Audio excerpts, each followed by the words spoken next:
Right, through the door this time, I think we've seen Cymru and Iwerddon, but we've seen Ireland and Wales. We've either fought like a cat and dog from the tales of the Mabinogi, or we've got on like brothers and cousins. And we have a friend over from Ireland today who's going to talk and read the proclamation. I'd like you to welcome Mr. Dermot Kelly, Sinn Féin member. Good.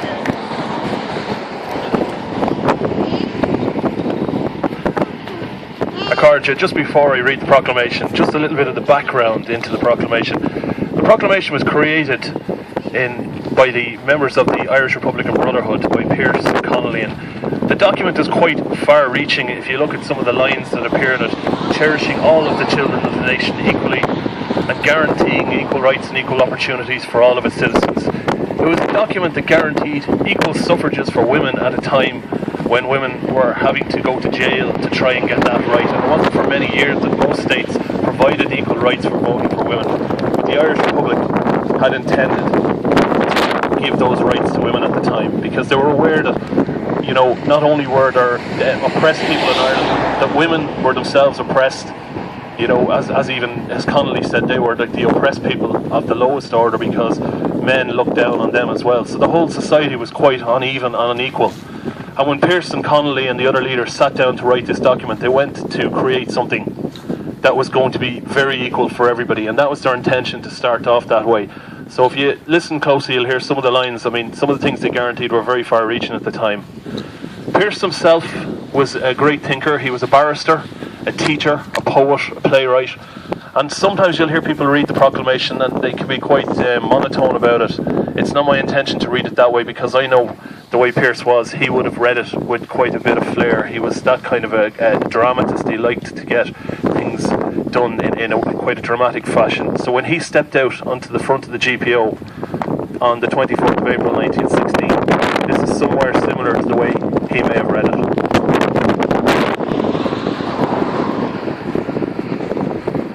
Public na Héireann, the provisional government of the Irish Republic to the people of Ireland.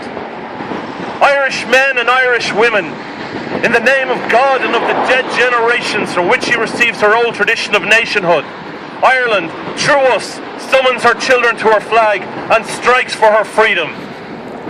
Having organised and trained her manhood through a secret revolutionary organisation, the Irish Republican Brotherhood, and through our open military organisations, the Irish Volunteers and the Irish Citizen Army, having patiently perfected her discipline, having resolutely waited for the right moment to reveal itself, she now seizes that moment and, supported by her exiled children in America and by her gallant allies in Europe, but relying in first on her own strength, she strikes in full confidence of victory. We declare the right of the people of Ireland to the ownership of Ireland and to the unfettered control of Irish destinies to be sovereign and indefeasible. The long usurpation of that right by a foreign people and government will not extinguish that right, nor can it ever be extinguished except by the destruction of the Irish people. In every generation, the Irish people have asserted their right to national freedom and sovereignty. 6 times during the past 300 years, they have asserted it in arms, standing on that fundamental right, and again asserting it in arms in the face of the world.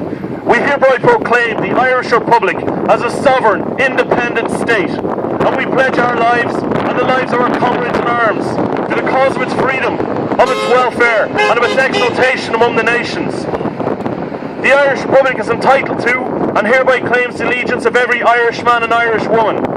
The Republic guarantees religious and civil liberties, equal rights and equal opportunities to all of its citizens, and declares its resolve to pursue the happiness and prosperity of the whole nation and all of its parts, cherishing all of the children of the nation equally, and oblivious of the differences carefully fostered by an alien government, which have divided a minority from a majority in the past.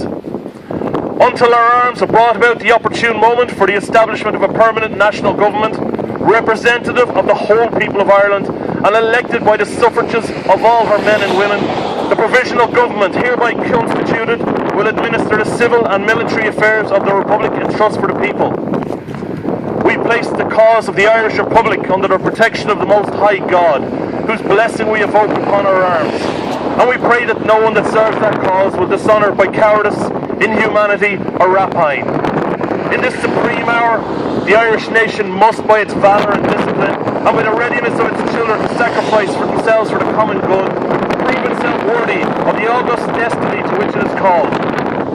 Signed on behalf of the Provisional Government, Thomas J. Clarke, Sean McDermott, Thomas McDonough, P. H. Pearce, Eamon Kent, James Connolly and Joseph Plunkett.